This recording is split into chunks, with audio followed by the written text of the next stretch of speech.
Bismillah. Assalamualaikum warahmatullahi wabarakatuh. Insyaallah kita lanjutkan kajian kita pada kitab tentang membenahi akidah, dan kita masih bab tentang iman terkait dengan syirik kecil. Setelah kita membahas di bulan lalu mencaci maki masa, mencaci maki angin dan seterusnya, ini adalah subbab kelima sebagai bab akhir daripada bentuk-bentuk syirik kecil. Silakan yang memiliki kitabnya bisa dibuka di halaman 197, yaitu ucapan jika atau kalau atau seandainya dalam sebagian keadaan. Siapa yang mengatakan kata-kata jika atau seandainya atau kalau dan seterusnya dalam rangka menyesali suatu keadaan, maka itu bagian daripada syirik kecil dan itu dosa. Tapi terkadang kata-kata jika, kata-kata seandainya boleh diucapkan dalam beberapa keadaan tertentu, maka itu bukan kesyirikan. Bahkan itu sesuatu yang diperbolehkan, mubah. Nanti kita akan lihat jika yang seperti apa yang boleh dan jika seperti apa yang tidak boleh. Salawat serta salam semoga terlimpahkan, tercurahkan kepada Nabi kita Rasulullah Muhammad SAW. Semoga tercurah kepada seluruh keluarga, sahabat dan seluruh pengikutnya hingga yaumil akhir. Saudaraku seiman yang semoga dirahmati Allah, di antara kata-kata yang tidak patut diucapkan karena ia mengurangi akidah dan ada larangan secara khusus mengucapkannya adalah kalau, seandainya, jika dalam sebagian keadaan, yaitu saat manusia mengalami sesuatu yang tidak diinginkan atau mendapatkan musibah. Lalu dia berkata, seandainya aku tidak melakukan ini, tentu ini tidak akan terjadi. Atau seandainya aku tidak melakukan ini, tentu tidak akan terjadi begini. Kata-kata ini mengandung ketidaksabaran, penyesalan terhadap sesuatu yang telah berlalu, yang tidak mungkin diulang. Maka kata-kata ini mengindikasikan lemahnya iman kepada qada dan qadar Allah Subhanahu wa ta'ala, menyalahkan diri dan membuka ruang bagi setan untuk menguasai manusia melalui was-was dan penyesalan. Maka yang wajib dilakukan saat tertimpa musibah adalah menerima takdir dan sabar atas apa yang terjadi, disertai dengan melakukan hal-hal yang mendatangkan kebaikan dan menjaga dari keburukan tanpa menyalahkan. Contoh, seseorang baru nyuci mobil, bersih, nyuci sendiri. Istrinya ngajak, "Mas, tolong antar ke pasar yuk. Mendung deh, taruh hujan." Sebentar, cuma deket ini kok. Qadarullah, nurut, nganterin ke pasar. Aman sepanjang perjalanan. 100 meter tinggal sampai rumah, tiba-tiba hujan besar. Jalanan di depan rumah becek. Mobil kotor. Ngomong apa Pak sama istri? Tuh, jika tadi nggak ke pasar nggak kotor nih mobil. Ini kata-kata ringan Pak, tapi ini mengandung dosa. Kenapa? Ini sudah suatu kejadian terjadi. Pakai ngomong jika 100 kali tetap kotor mobilnya. Apakah ketika ngomong jika lalu merubah keadaan? Yang ada penyesalan, ribut tuh akhirnya suami istri. Ini urusan kecil. Penyesalan seperti ini urusan kecil, apalagi yang lebih besar. Seorang suami istri jalan-jalan berdua, ngajak cucu. Lalu orang tuanya si cucu itu, berarti anak kita ngelarang, "Jangan Pak, lagi sakit belum sehat, sebentar. Jalan-jalan biar sampai nanti sembuh deh, Bapak doain." Kodoro mau pulang jalan-jalan sakitnya makin parah. Ngomong apa anak bapak kepada bapak? Tuh Bapak diajak jalan-jalan sih jadi tambah sakit kan? Apakah gara-gara jalan-jalan jadi tambah sakit? Gak ada kaitannya Pak. Itulah manusia menyalahkan suatu keadaan yang ini sudah terjadi. Dan terkadang itu sangat sering terjadi dalam kehidupan kita sehari-hari. Gara-gara anu, jika anu, dan seterusnya. Pak, bapak punya anak kecil, ibu punya anak kecil, lagi batuk. Kemudian pasti pesen kan, was, jangan jajan sembarangan, jangan beli es di pinggir jalan, jangan beli permen. Tiba-tiba si anak bapak tanpa sepengetahuan jajan. Akhirnya batuk tambah batuk. Ngomong apa? Tuh, jika kamu nurut bapak nggak bakalan tambah batuk. Tuh jika. Kata-kata ini tidak benar. Jika terjadi suatu musibah menimpa kita, kita wajib meyakini ini ketetapan Allah. Surat 9, surat At-Taubah ayat ke-51.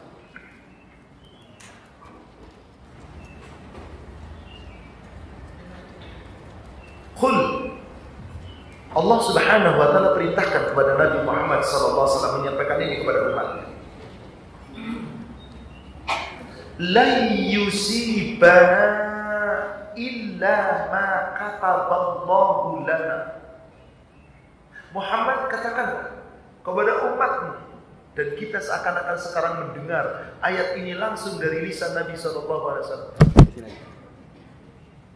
La yusibana, tidak akan ada sesuatu pun musibah yang menimpa kami illa ma kataballahu lana, kecuali semua musibah itu sudah Allah tetapkan itu bagi kami. Huwa maulana, yang jelas ketika suatu musibah menimpa kita, kita langsung bergantung pada Allah. Huwa maulana, dialah Allah pelindung kami, dialah Allah penolong kami. Wa 'alallahi falyatawakkalul mu'minun. Hendaklah orang-orang yang beriman ketika musibah terjadi tawakal Allah. Jangan kemudian mengandai-andai jika itu dan seterusnya. Ini salah satu peringatan bagi kita, karena memang tidak ada manusia terluput dari yang namanya ujian, musibah, cobaan. Sepanjang kita masih diberi kehidupan, pasti akan ada ujian-ujian, cobaan-cobaan, baik itu buruk ataupun baik. Sebagaimana Allah firmankan di surat yang lain, Al-Anbiya surat 21 ayat yang ke-35. Surat 31 ayat ke-35, 21 ayat 35. Kullu nafsin dha'iqatul maut. Setiap yang bernyawa akan merasakan mati. Wa nabluukum bisyarri wal khairi fitnah. Dan sungguh benar-benar kami akan menguji kamu dengan musibah, bisyar, musibah yang buruk, wal khair, atau musibah yang baik, fitnah sebagai cobaan. Wa ilaina turja'un. Kepada kami semuanya akan dikembalikan.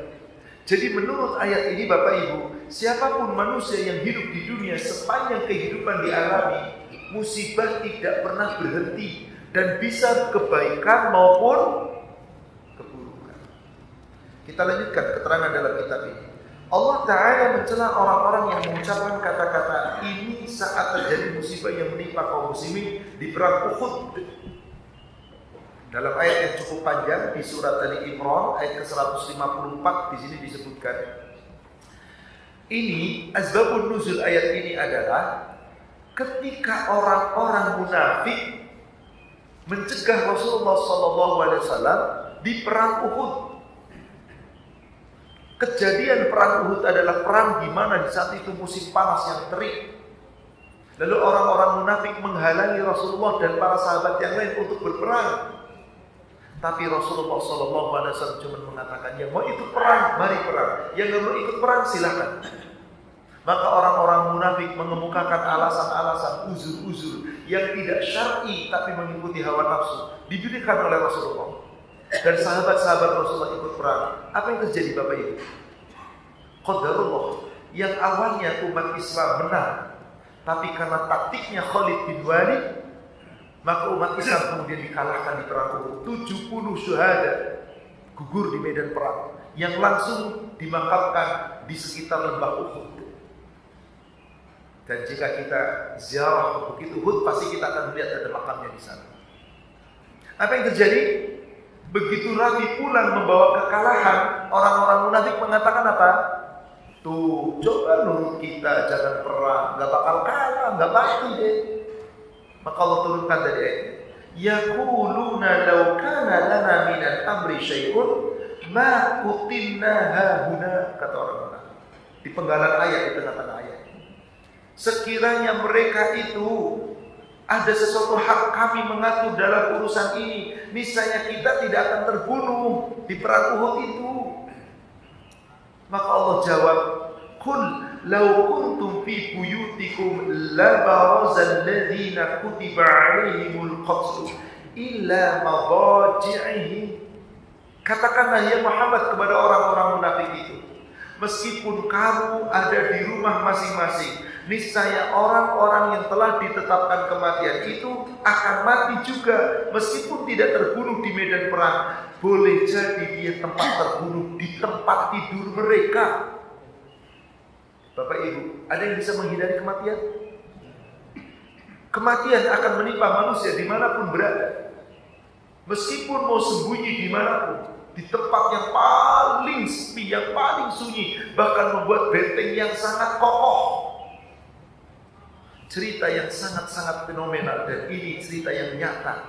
Ketika Raja Namrud, ketika terjadi Raja Namrud, di pemerintahan Raja Namrud ada wabah, Pak. Yang saat ini wabahnya namanya apa? Ada nama cikungunya, ada nama malaria, ada nama demam berdarah. Penyebabnya apa, Pak? Nyamuk. Penyebabnya nyamuk, Pak. Raja Namrud minta dibuatkan suatu tempat bangunan yang steril, yang kokoh, biar gak ada nyamuk yang bisa masuk, terus selalu dibersihkan. Lalu Raja Namrud tidak pernah mau keluar gara-gara takut sama si nyamuk. Qadarullah, dengan apa matinya Raja Namrud? Digigit nyamuk, Pak. Subhanallah. Di tempat yang sangat megah, di istana yang mewah, mati sebab melalui digigit nyamuk. Bukankah banyak akibat nyamuk manusia juga bisa mati? Kemarin bukan cuma nyamuk, Pak. Si COVID yang ukurannya kecil gak bisa dilihat mata. Coba, kayak apa orang-orang? Subhanallah. Ini semua siapa yang menentukan? Allah. Kita tinggal meyakini ini ketetapan Allah. Jangan kita mengandai-andai kejadian itu dengan penyesalan. Maka orang-orang munafik adalah orang-orang yang tidak menerima takdir Allah. Sebab apa? Menyalahkan suatu kejadian ketika telah terjadi, lalu menganggap dirinya benar. Itulah orang-orang yang tidak mengikuti aturan-aturan Allah. Orang-orang yang menganggap apa yang dilakukan adalah kebaikan. Saudaraku seiman, adakah di antara kita yang bisa menghindarkan musibah dari Allah? Adakah di antara kita yang bisa mencegah diri dari kemadaratan yang Allah tetapkan? Tidak. Harusnya kita yakin jika ada suatu musibah menimpa kita, segera kita minta tolong sama Allah. Sebab yang bisa menghilangkan kemadaratan hanya Allah. Di surat 6, surat Al-An'am ayat 17, Allah berfirman, Qul, katakanlah. Di situ awal, bukan kul. Kul tadi surat 9 ayat 51. Wa iyam sasqallahu biburrin fala kashifa lahu illa hu. Jika Allah hendak menimpakan kepada kamu suatu burrin, kemadaratan, keburukan, fala kashifa lahu illa hu, maka tidak ada yang bisa menghilangkan kemadaratan itu kecuali hanya Dia. Coba Bapak Ibu, apapun yang menimpa kita kesusahan, siapa yang bisa menghilangkan itu? Allah. Wa iyam sasqallahu biburri fala kashifa lahu illa hu. Jika Allah hendak menetapkan suatu kemadaratan kepada kita, musibah, bencana, apapun dari yang paling kecil sampai yang paling besar, tidak ada yang bisa menghilangkan itu kecuali hanya Dia. Apakah Allah hanya menimpakan kepada kita musibah buruk? Wa iyam sasqa bi khairin. Maka jika Allah memberikan kepada kita suatu kebaikan, Ini jangan sampai kita kemudian mengatakan seakan-akan Allah hanya ngambil keburukan saja. Ada kebaikan yang Allah berikan kepada kita. Wa huwa ala kulli syai'in qadir. Allah Maha Kuasa atas segala sesuatu. Jadi Allah tidak menimpakan kepada kita kebaikan dan Allah juga tidak menimpakan kita hanya keburukan. Dua-duanya. Tapi biasanya kalau kebaikan yang menimpa kita senang apa enggak Bapak Ibu? Coba kalau keburukan yang menimpa, tuh coba tadi enggak begitu, jika tadi enggak begini, jika tadi tidak begitu. Maka kata-kata jika itu salah satu membuka pintu amal syaitan. Maka saudara sekalian, ucapan seandainya saat terjadi musibah tidak berguna sama sekali, kecuali hanya menunjukkan penyesalan, kesedihan, kelemahan, dan menyalahkan diri sendiri. Di samping ia berdampak buruk terhadap akidah, karena ia mengisyaratkan sikap tidak menerima takdir. Coba Pak, saya tutup dengan satu ayat Al-Quran, jam 6 persis, 1,5 menit lagi. Surat Al-Quran tadi mundur lagi ke surat 16 Pak. Tadi kita lihat surat 16 ayat 30 dan 31. Coba perhatikan ayat 32-nya. Tadi di ujung ayat 31 ada kata-kata surga yang penuh dengan kenikmatan yang Allah berikan kepada mereka apapun yang diinginkan sebagai balasan untuk orang takwa. Perhatikan ayat ke-32. Bagaimana wafatnya orang takwa? Alladzina tatawaffahumul malaikatu thayyibin, yaitu orang-orang yang mereka akan dicabut nyawanya oleh para malaikat dalam keadaan baik. Yaqulun, malaikat saat mencabut nyawa orang takwa berkata, salamun alaikum udkhulul jannah bima kuntum ta'malun. Hai orang yang bertakwa, selamat sejahtera atas kamu. Kamu masuk surga karena amal perbuatanmu. Coba Bapak Ibu, pada kajian waktu duha, sholat duha, menjelang waktu duhur, agak sedikit ngantuk, lagi leleh-leleh di tempat tidur sambil nunggu waktu duhur, tiba-tiba malaikat mau datang ngomong seperti itu Pak. Bapak Ibu langsung mau mati, mau apa Pak? Sekarang aja udah. Meskipun ditawari bulan depan uang 10 miliar, masa bodoh. Surga sudah di depan. Inilah pertolongan yang paling dekat, kematian seorang takwa. Insya Allah semoga kita dijatuhkan dalam keadaan seperti ini. Malaikat mengatakan salamun alaikum udkhulul jannah. Tapi ini semua terjadi karena amal perbuatan kita yang baik di dunia ini. Semoga kita termasuk hamba-hamba Allah yang mampu melakukan itu. Amin ya rabbal alamin. Assalamualaikum warahmatullahi wabarakatuh. Waalaikumsalam.